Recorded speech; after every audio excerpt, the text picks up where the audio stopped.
For 80 years, aviation enthusiasts have argued about one question: which propeller-driven fighter was the fastest in World War II?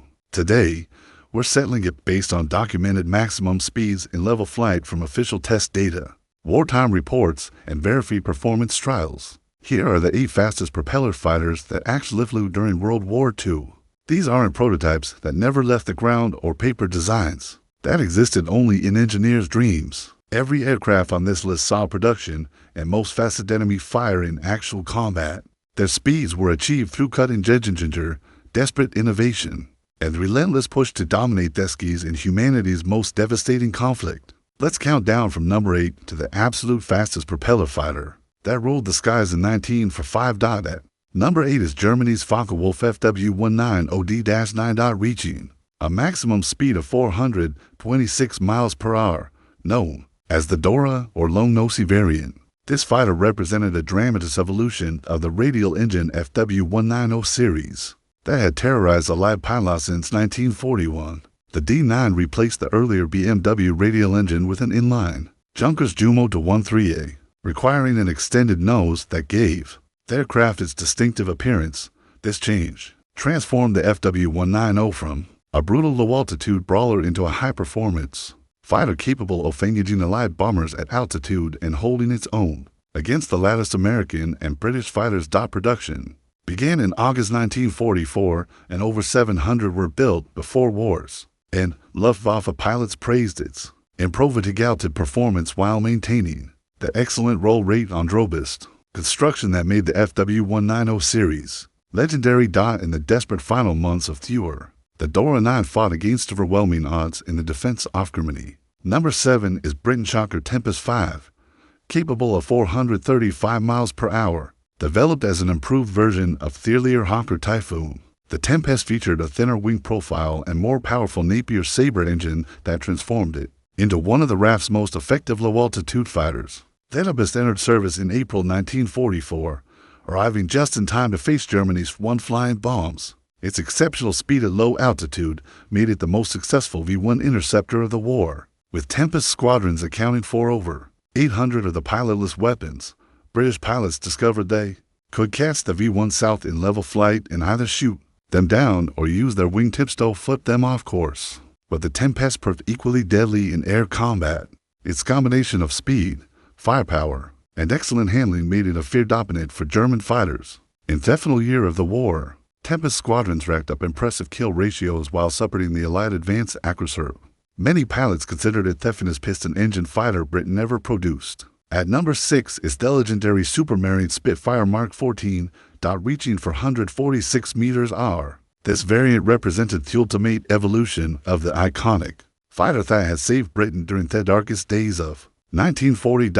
But the Mk-14 was a radically different machine from those early Spitfires.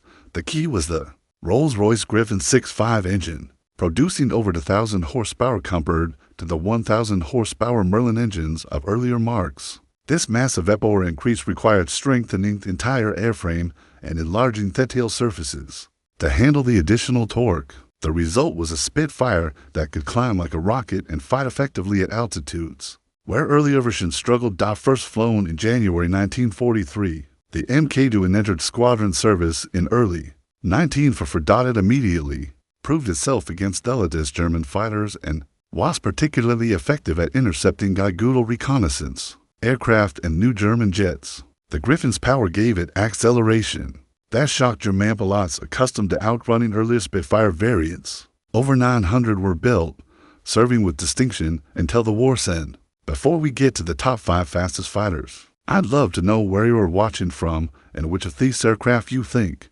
deserves the number only spot. Drop a comment below and let me know if any of these rankings surprise you. And if you're enjoying this deep dive into World War II aviation, hit that subscribe button so you don't miss the next one. Number 5 is America's Grumman F-8F Bearcat, capable of 455 miles per hour, designed as the ultimate lightweight carrier fighter. The Bearcat represented Grumman's attempt to create the most powerful aircraft that could operate from escort carriers, the small Jeep carriers that proved so valuable in the Pacific War. Engineers started with massive Pratt and Whitney R800 engine producing the 1,100 horsepower and built the smallest lightest airframe it could handle that power. The result was extraordinary. The Bearcat could climb to 10,000 feet in just 94 seconds, faster than any American fighter of the era. Its roll rate was phenomenal, and despite its small size, it packed for 20mm cannons or 6.50 caliber machine guns. The Bearcat's timing wasn't fortunate.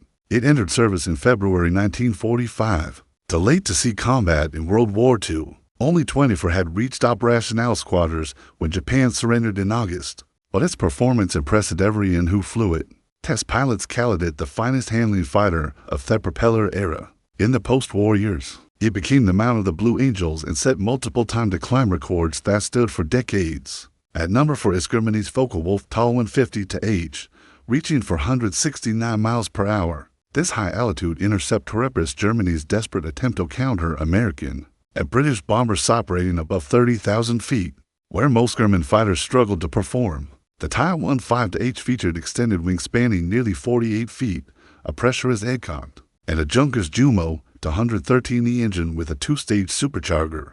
This combination gave it exceptional perform above 40,000 feet, altitude where most Allied fighters were gasping for air. At these heights, the TAL-150 could outclimb, outrun, and outmaneuver really any opponent. But the aircraft arrived far too late. Production began in November 1944, and perhaps 150 were built before war's end. Few reached operational units, and even fewer saw combat, those that did earn respect from Allied pilots who encountered them.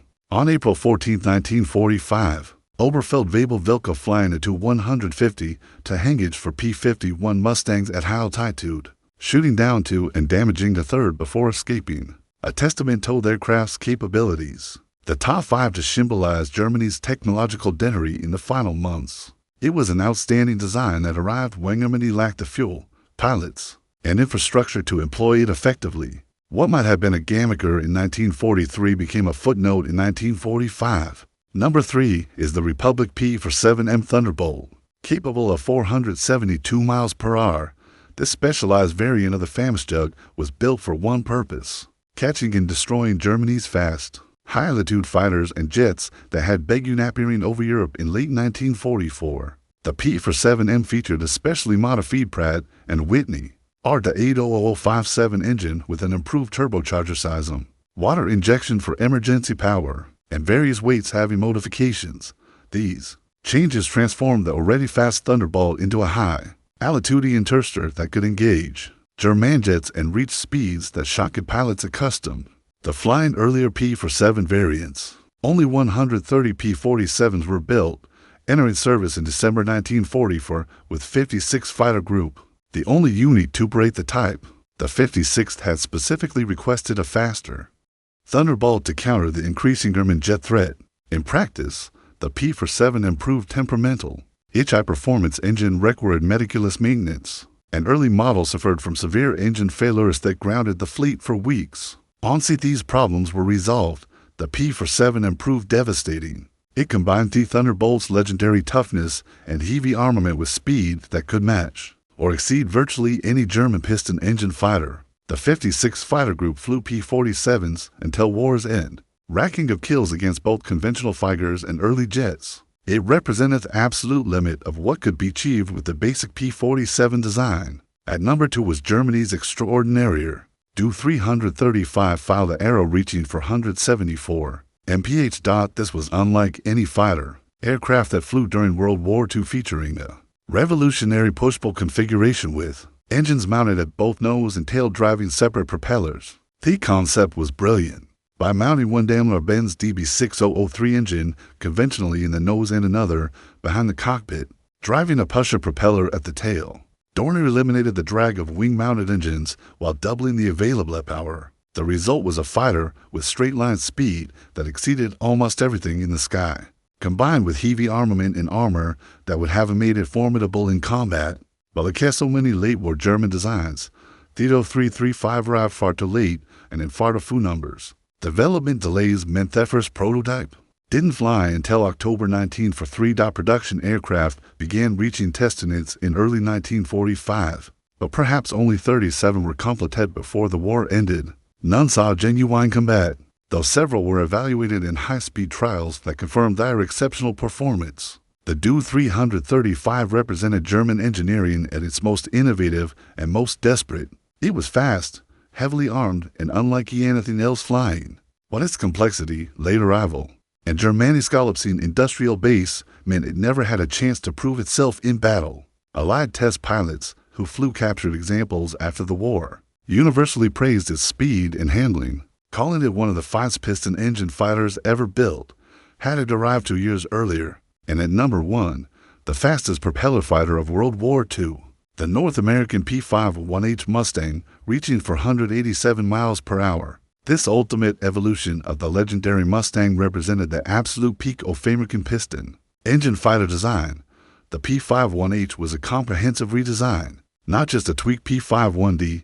Engineers stripped nearly 1,500 pounds from the airframe through ladder construction techniques, a redesigned fuselage, and removal of unnecessary equipment. They installed the powerful Pickard 51-1650-9 engine, the American-built version of the Rolls-Royce Merlin, with water injection for emergency power. The result was a fighter that could nearly touch 500 mph level flight, but speed wasn't everything. The weight reduction transformed the Mustang's handling characteristic.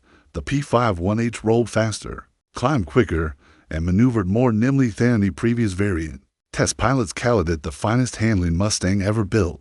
It retained the P-51's famous range, over 850 miles on internal fuel, meaning it could escort bombers deep into Japan while outrunning virtually any defender. Production began in February 1945, and 555 had been delivered by August when Japan surrendered. They arrived too late for combat in Europe, and while some reached the Pacific, none engaged in air combat before the war ended. But the P-51H represented what was possibly the absolute edge of propeller fighter design. It was faster, lighter, and more capable than anything else with a piston engine. In a war that drove aviation technology to unprecedented heights, the P-51H stood at the summit. These 8 fighters represent the absolute pinnacle of propeller-driven aviation technology. Each was destined during humanity's most desperate conflict, when nations poured unlimited resources into gaining even the slightest advantage in the sky.